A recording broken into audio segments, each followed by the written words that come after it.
Apocalipsis, la revelación de Jesús dada a Juan el profeta.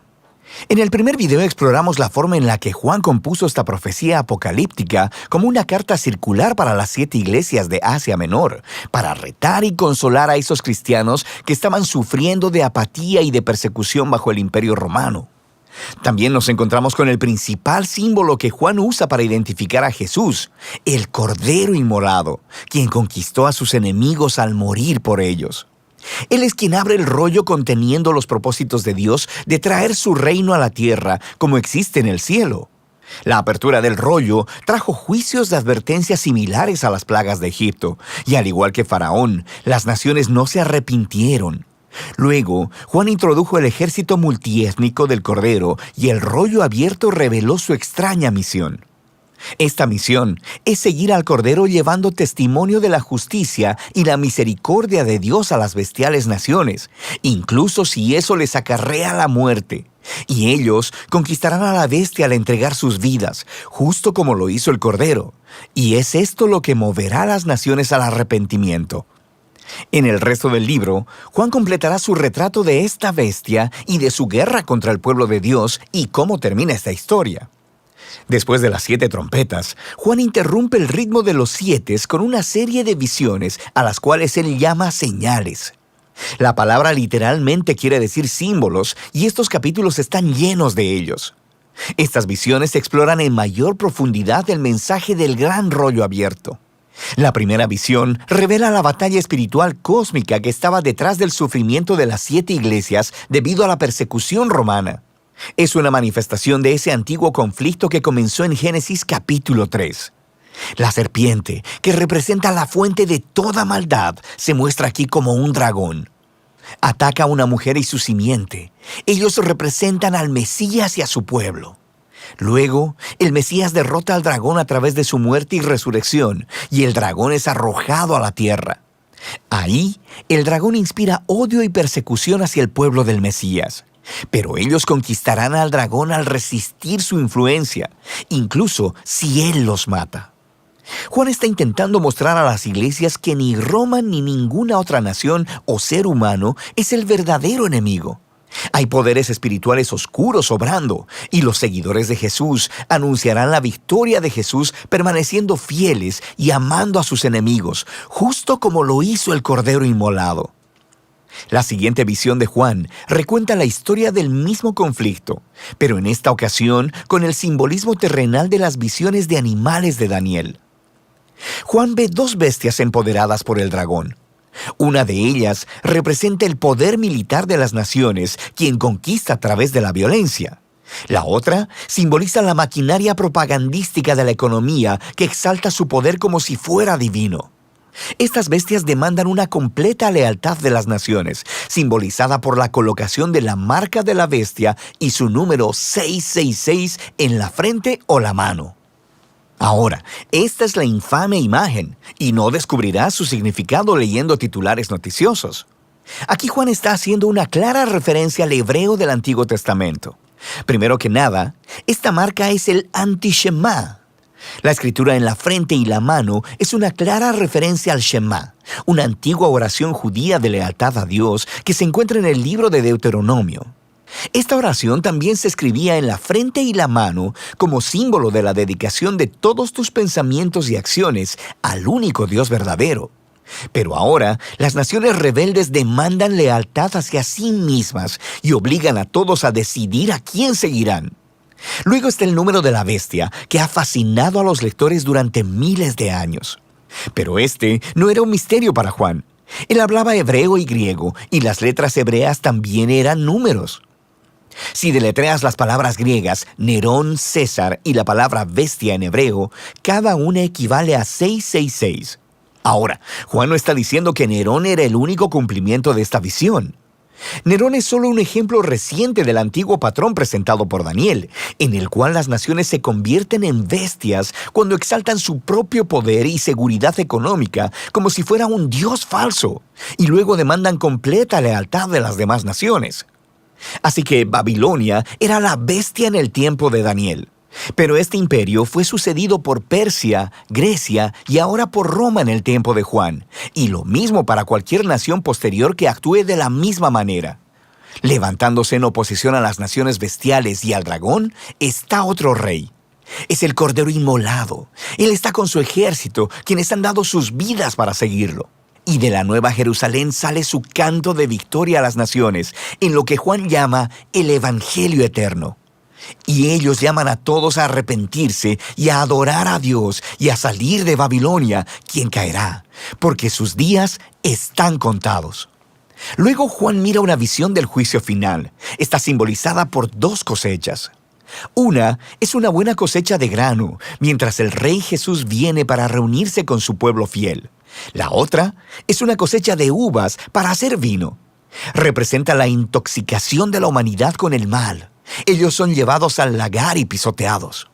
Ahora, a través de todas estas visiones de señales, Juan está poniendo una clara elección delante de las 7 iglesias. ¿Resistirán el engaño de Babilonia y seguirán al Cordero, o seguirán a la bestia y sufrirán su derrota? Ahora que la elección es clara, Juan continúa con un ciclo final de 7 juicios divinos simbolizados por el derramamiento de 7 copas. Ahora, sabemos por el rollo del Cordero y por las señales en forma de visiones que muchos de entre las naciones sí se arrepienten. Pero así como las plagas del Éxodo son repetidas y derramadas a través de las copas, hay muchas personas que no se arrepienten. Ellos se resisten y maldicen a Dios al igual que Faraón. Y todo esto lleva a la 6ª copa, formada por el dragón y la bestia, quienes reúnen a las naciones para hacer guerra contra el pueblo de Dios en un lugar llamado Armagedón. Esto se refiere a un llano al norte de Israel, donde Israel peleó muchas batallas contra naciones invasoras.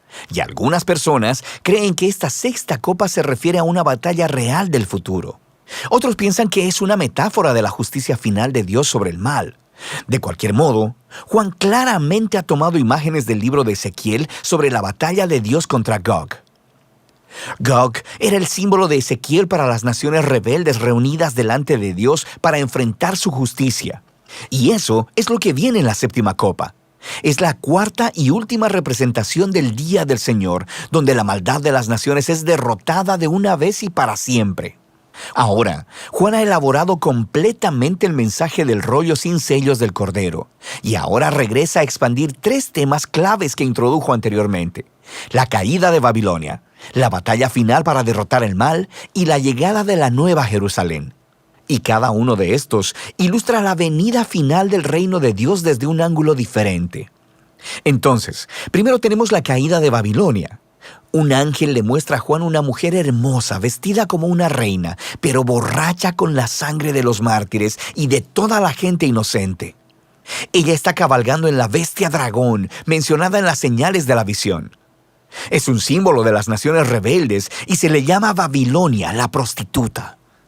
Los símbolos detallados de esta visión serían muy claros para los primeros lectores de Juan. Él está personificando el poder militar y económico del Imperio Romano, pero también está haciendo algo más. En esta visión, Juan ha mezclado palabras e imágenes de cada uno de los pasajes del Antiguo Testamento, referentes a la caída de la antigua Babilonia, de Tiro y de Edom.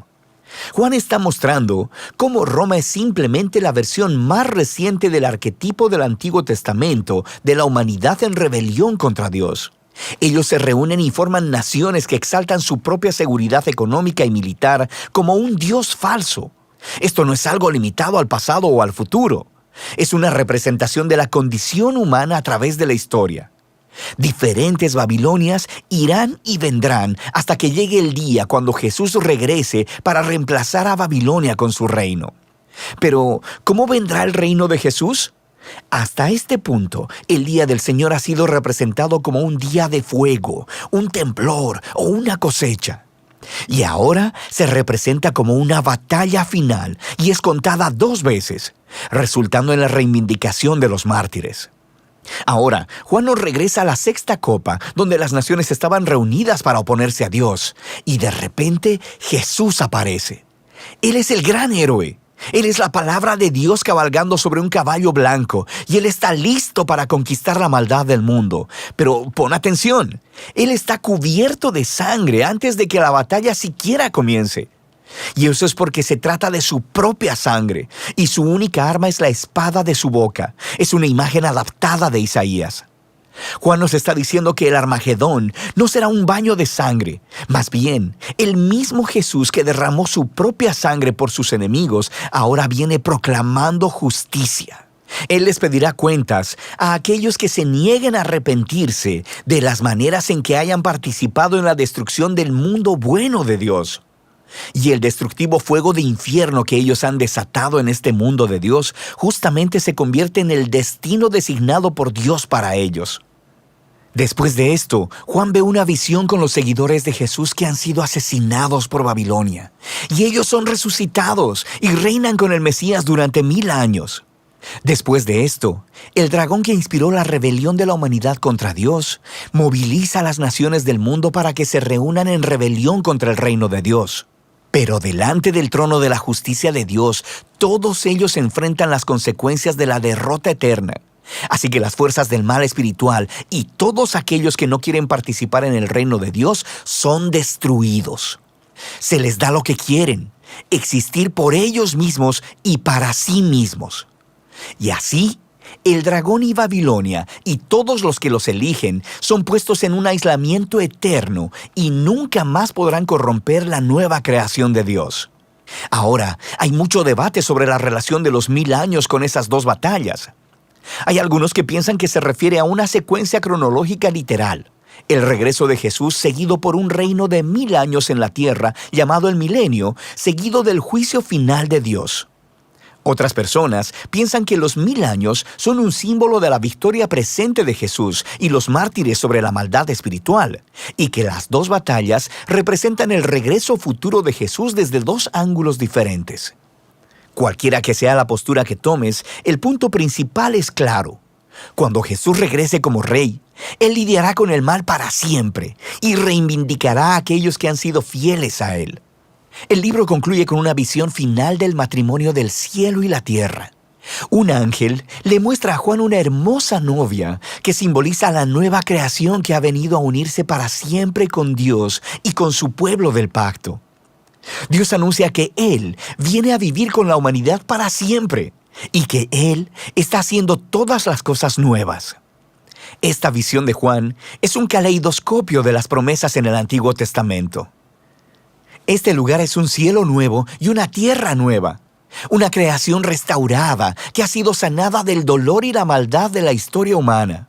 También es un nuevo jardín del Edén, el paraíso de vida eterna con Dios. Pero no es simplemente un regreso al jardín, es un paso adelante hacia una nueva Jerusalén, una gran ciudad donde las culturas humanas en toda su diversidad trabajan juntas en paz y armonía delante de Dios. Y en el giro más sorprendente de todos, en la nueva creación, no hay edificio dedicado a ser templo, porque la presencia de Dios y el Cordero que alguna vez estuvieron limitadas al templo, ahora llenan cada centímetro del nuevo mundo. Y allí hay una nueva humanidad, cumpliendo el llamado que se les dio a los primeros humanos en la primera página de la Biblia. Reinar como imagen de Dios, colaborar con Dios en dirigir su creación hacia un territorio nuevo e inexplorado.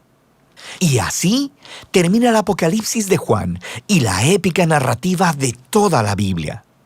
Juan no escribió este libro como un código secreto para que descifres los tiempos del regreso de Jesús. Es una visión simbólica que produjo un reto y trajo esperanza a las 7 iglesias del primer siglo y después de ellas a cada generación de cristianos. Nos revela el patrón de la historia y la promesa de Dios en el sentido de que todo reino humano eventualmente se convierte en Babilonia y debe ser resistido en el poder del Cordero inmolado. Pero hay una promesa. Jesús, quien amó y murió por este mundo, no dejará que Babilonia esté fuera de control. Él regresará a quitar el mal de su mundo bueno y hará nuevas todas las cosas. Y esta es una promesa que debe motivar a cada generación del pueblo de Dios a ser fieles hasta que el Rey regrese. Y de eso se trata el libro de Apocalipsis.